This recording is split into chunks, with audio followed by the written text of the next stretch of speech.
بسم اللہ الرحمن الرحیم حامیم عین سین قاف، یہ حروف مقطعات ہیں۔ کذالک یوحی الیک، اسی طرح وحی کرتا ہے آپ کی طرف، وإلی الذین من قبلک، اور ان لوگوں کی طرف جو آپ سے پہلے تھے۔ اللہ تعالی العزیز الحکیم، جو نہایت غالب خوب حکمت والا ہے۔ اللہ رب العالمین، یہ سورہ شورى ہے، اس کے آغاز سے ہی کفار کو جو قرآن پاک پر اعتراضات کرتے تھے، جو وحی پر اعتراضات کرتے تھے، ان کا جواب دے رہے ہیں۔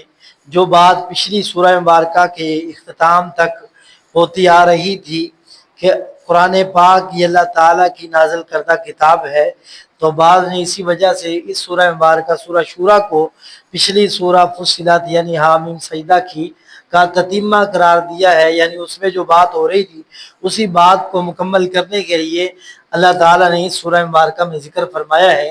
تو اللہ تعالیٰ نے واضح کیا کذالک یوحی الیک، اسی طرح آپ کی طرف وحی کی گئی ہے جیسے آپ سے پہلے انبیاء علیہم السلام کی طرف وحی کی گئی ہے۔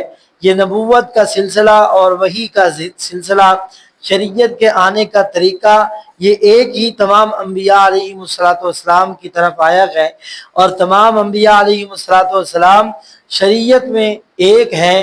ہر ایک نبی کا یہی پیغام رہا ہے کہ توحید کو اپنا لو، اللہ کی وحدانیت کو اپنا لو۔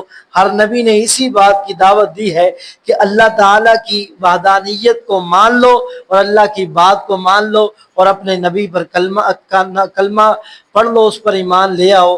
تو فرمایا کہ وہی جو ہے اللہ تعالیٰ نے نبی پاک علیہ السلام پر جو وحی کا طریقہ بیان فرمایا، نبی علیہ السلام نے، کہ آپ علیہ السلام پر وحی جو ہے وہ مختلف طریقوں سے نازل ہوتی۔ سیدہ عائشہ رضی اللہ تعالیٰ عنہ فرماتی ہیں کہ نبی پاک علیہ السلام نے فرمایا مجھ پر وحی کا جو طریقہ ہے، بسا اوقات ایسے ہوتا کہ مجھے کسی گھنٹی کے بجنے کی آواز آتی، اور یہ سب سے سخت کیفیت ہوتی، تو جس وجہ سے میرے اوپر جو ہے وحی جو نازل کی جاتی، جب تک وہ آواز رہتی مجھے وہ جو بات اللہ تعالیٰ فرماتے وہ یاد ہو جاتی۔ اور بسا اوقات اللہ تعالیٰ فرشتے کو انسانی شکل میں بھیج کر نبی پاک علیہ السلام کو پیغام پہنچا دیتے، بسا اوقات خواب کی حالت میں نبی پاک علیہ السلام کو بتلا دیا جاتا۔ یہ مختلف صورتیں ہیں۔ تو وحی کا طریقہ تمام انبیاء کی طرف ایسے ہی آتا رہا ہے، تمام انبیاء علیہ السلام کی طرف اللہ ہی نے وحی کی ہے جو غالب حکمت والا ہے۔ لہ ما فی السماوات، اور اسی کا ہے جو کچھ آسمانوں میں ہے، وما فی الارض، اور جو کچھ زمین میں ہے، وہو العلی العظیم، اور وہ نہایت بلند اور خوب عظمت والا ہے۔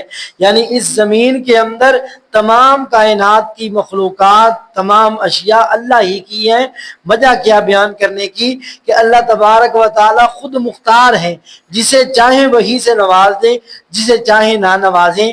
وحی اللہ کی نبوت کو حاصل کرنا کوئی ایسا عمل نہیں ہے کہ کوئی بندہ عبادت کرنے لگ جائے اور اپنی عبادت کی وجہ سے نبی بن جائے، یا کوئی علم حاصل کرنے لگ جائے اپنے علم کی وجہ سے نبی بن جائے۔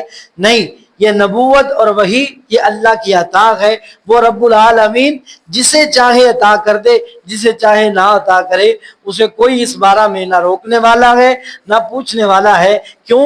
کیونکہ زمین و آسمان ساری اسی کی ہے، اسی کا، وہی اس کا مالک ہے، اور وہی بلند ہے، عظمت والا ہے۔ اللہ ہمیں سمجھنے کی توفیق عطا فرمائے۔